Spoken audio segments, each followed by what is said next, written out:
Hi, my name is Alan Herbert. I am the Executive Director of Black Albinism, an organization that champions for social inclusion for persons with albinism.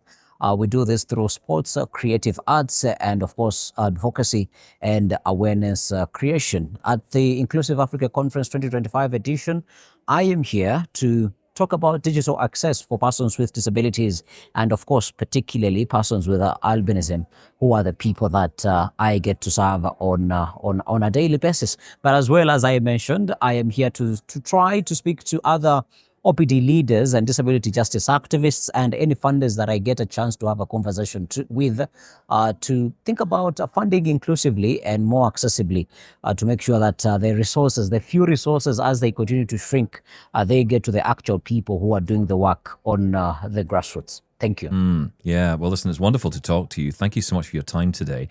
Albinism is a big topic in Africa for many different reasons, and we can get into as much or as little of that as you want to. Tell us about the challenges people with albinism face across Africa today. So, of course, I cannot speak for the whole of Africa because sometimes there is that misconstruence. It's pretty big. Just because you are from Kenya, then you can speak about the whole of Africa.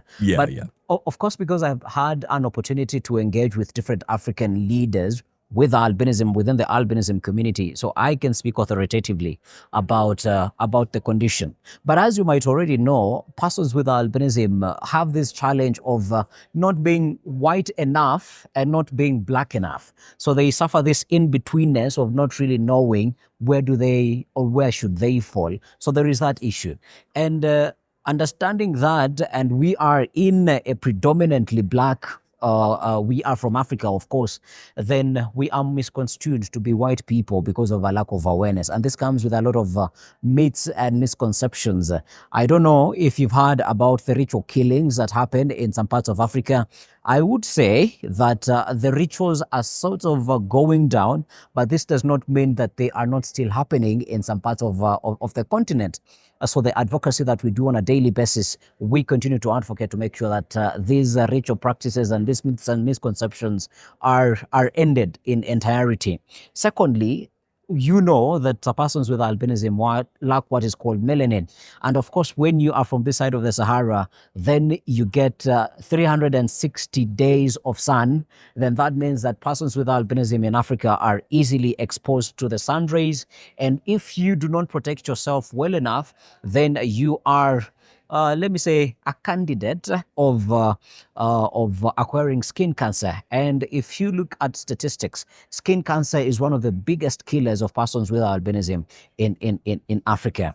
And of course, the issue with the eyesight, some persons with albinism, unfortunately, they are subjected to schools of the blind because every person with albinism, their sight varies from one person to the other. So there are those who do not have good sight, they are subjected to schools of the blind. But with corrective eyeglasses and photochromatic glasses, then that means that, and with a little bit of assistance, inclusive education, then a person with albinism can go to any other mainstream school that they would want to go to, hence being able to achieve the dreams that they would want to have. So in a snapshot, those are some of that is a background of albinism in Africa. But also I would like to mention that Kenya recently did something that I find very interesting because I'm Kenyan, and they explicitly mentioned albinism as a disability within the Persons with Disabilities Act that was signed by the president the other day. What this means that within the law, it is enshrined in the law that persons with albinism should enjoy specific rights that help progress their life, which did not exist initially. And if this is something that other African countries are able to follow suit, then definitely that would be a right direction to take. Yeah, it does feel like Kenya is leading the way on this to some degree. There's so much to unpack there. I mean, there really is. I had occasion to be in Ghana for an Access Africa conference many years ago, and I sat with many other people in a room. We watched the documentary talking about the ritual killings of people with albinism in Africa, and it was shocking, it was horrifying, it was eye-opening, and I mean the pun. It was horrific to learn about what was going on in certain parts of Africa. You're saying those numbers are starting to come down. That is good, and let's hope that continues to come down.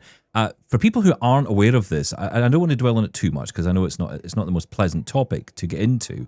But I think for people who might wonder what on earth is going on, can you explain to us a little bit of the background of what's actually happening? I mean, this is all based on myths in certain towns and villages, right?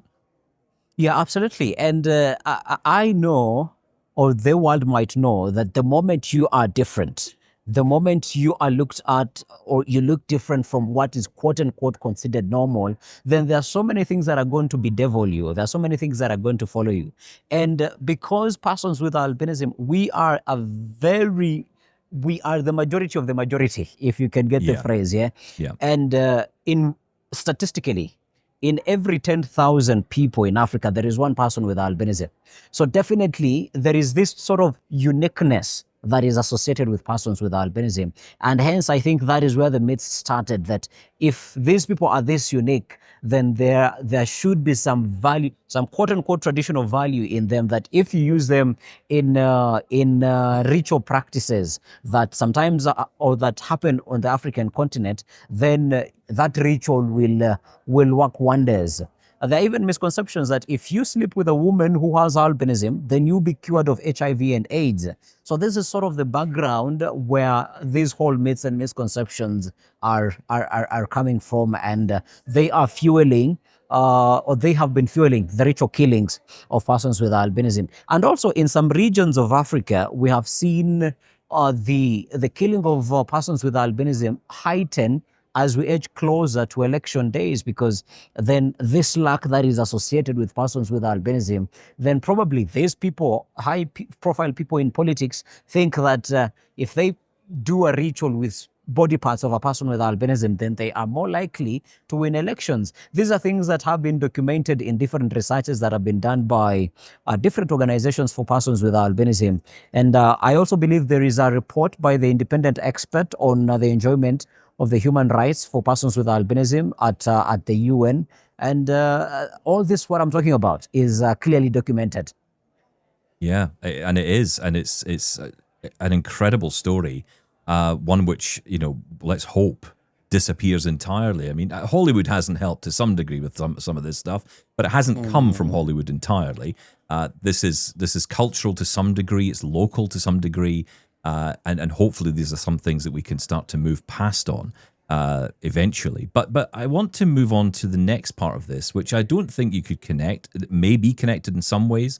There are certainly similarities across here, but you talk about acceptance by society. But I think it's more close to home than that, isn't it? It's acceptance by family when you talk about not being white enough or not being black enough. It's like being low vision or blind. If you're low vision, you're not blind enough, but you're not sighted enough. So you're not accepted in either community. I would say it's probably worse in some ways what you're talking about, from what you're saying.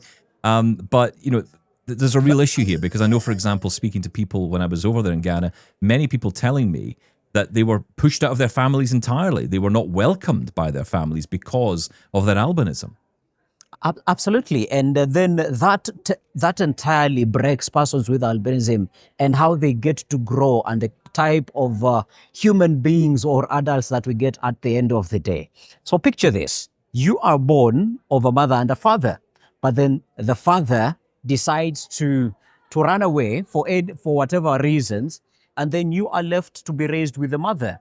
And the mother's family might not entirely accept you wholeheartedly, because also you are looked at as a child that led to the dreams of your mother to be stopped right in half. And there are even situations through the work that I've been doing through Black Albinism. I had a story, because most times we've had that fathers run away and they leave their children.